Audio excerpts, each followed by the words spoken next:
जो भी organic compound है, हाँ, हमको पता है जिसमें शक है कि नाइट्रोजन है, क्या करेंगे?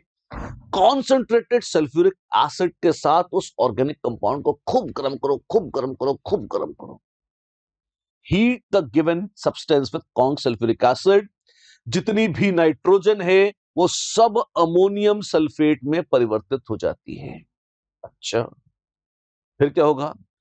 ये जो अमोनियम सल्फेट है, इसमें इसको NaOH के साथ हीट कर दीजिए। अच्छा, इससे क्या होगा? अमोनियम आयंस को अगर हीट करते हो NaOH के साथ तो अमोनिया निकल जाती है। अमोनिया गैस के रूप में निकली। अब भागती हुई गैस को पकड़ोगे कैसे? पकड़ तो सकते नहीं, तो उसको एक सॉल्यूशन से गुजारते हैं। फिर से हमने सल्फ्यूरिक एसिड से शुरू किया था, बोतली अपने पास सल्फ्यूरिक एसिड की आई, तो एक दूसरा सॉल्यूशन लेते हैं सल्फ्यूरिक एसिड का और उसमें से गुजार देते हैं। डाइल्यूट या कॉन्सेंट्रेटेड, ये डाइल्यूट भी चलेगा, कोई दिक्कत नहीं है। और हम बस ये कोशिश करते हैं कि कोशिश क्या करते हैं, जरूरत है, अपने को पता होना चाहिए कि सल्फ्यूरिक एसिड कितना था।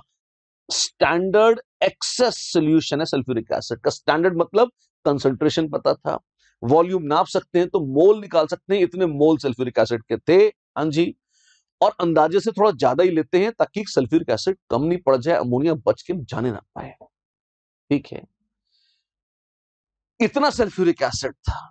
हाँ जी, कुछ अमोनिया से रिएक्ट कर गया। हाँ जी, तो कितना बचा? इतना बचा। ये कैसे पता लगाएंगे? अंतिम स्टेप में NaOH के साथ टाइट्रेट करिए। किसको? अमोनिया को नहीं, बचे हुए सल्फ्यूरिक एसिड को। टफ मेथड है, लंबा है। देखिए आप ध्यान से, स्टेप 1, ऑर्गेनिक कंपाउंड को कॉन्क्रीट से गर्म किया। ठीक है, इससे क्या हुआ? गर्म करने से वो पूरा का पूरा सल्फ्यूरिक एसिड टूट गया। फिर उसके बाद उसमें एक्सेस NaOH डाल दिया, अमोनियम सल्फेट से अमोनिया बनी, निकाला और निकालकर उसको वापस सल्फ्यूरिक एसिड में अपन ने पास किया। गर्म किया था, अमोनियम सल्फेट बना है, NaOH डाला, हीट कर रहे हैं, और आप देखिए जो अमोनिया निकलेगी, जो इससे अमोनिया निकलेगी NaOH के साथ, बाद में NaOH डाल दिया है ना, ये अमोनिया जाती है। ये सब क्या है? ये ड्राफ्ट पैप क्या है? ताकि वाटर पेपर हटा सके, और कुछ नहीं है ना। और यहां पे हम इसको लाए और पूरा का पूरा हमने बाद में एक्सेस H2SO4 में एब्सॉर्ब कर लिया। एक बार जब उसे एक्सेस H2SO4 में एब्सॉर्ब कर लिया गया, ये देखिए अमोनिया आ रही है और उसको सल्फ्यूरिक एसिड में एब्सॉर्ब किया जा रहा है। ध्यान से देखिए। ठीक है, अब हमें पता था सल्फ्यूरिक एसिड कितना है, हाँ, अमोनिया ने आके रिएक्शन किया, हाँ। अब हम बचे हुए सल्फ्यूरिक एसिड को NaOH से टाइट्रेट करते हैं। 100 मोल सल्फ्यूरिक एसिड के थे मान लीजिए, और बाद में बचे 20, तो हमको पता लग जाता है कि भाई 100 माइनस 20 यानी 80 मोल रिएक्ट कर गए किसके साथ? अमोनिया के साथ।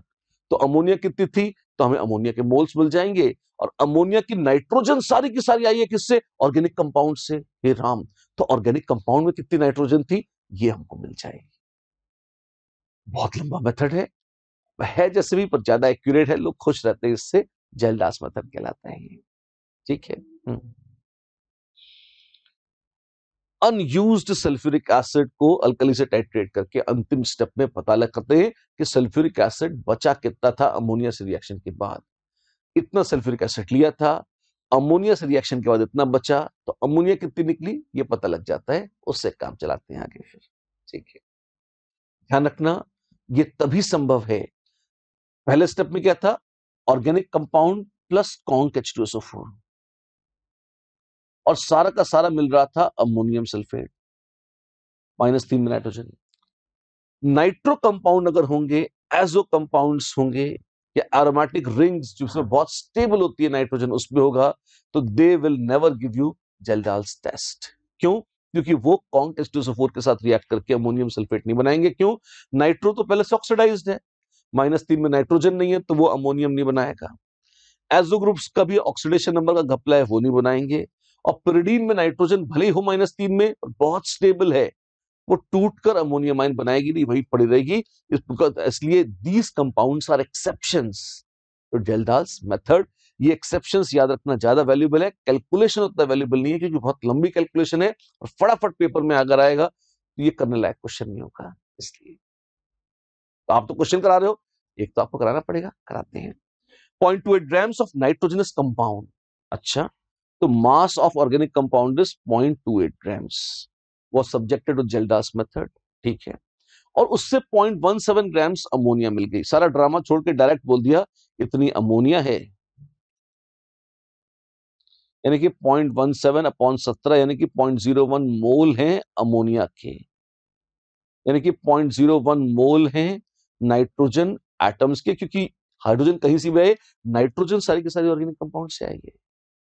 इतने मोल्स हैं नाइट्रोजन के, therefore mass of nitrogen is 0.01 mole into 14 grams पर मोल, 0.14 ग्राम्स नाइट्रोजन है। तो परसेंटेज ऑफ नाइट्रोजन कितनी हो जाएगी? नाइट्रोजन है 0.14 ग्राम्स और टोटल मास है 0.28 इंटू 100। ये बड़ा प्यारा था, 50% आखिरी भाई क्या है? नाइट्रोजन। आप देखें इस पूरे उसमें अगर आपको जेल्डाल्स मेथड के नाम से डर न लगे तो बाकी आप इसको बगैर जेल्डाल्स मेथड को जाने ही इस क्वेश्चन को तो कर सकते हैं आराम से आपके सामने, और जानते हैं तो सोने में सुहागा।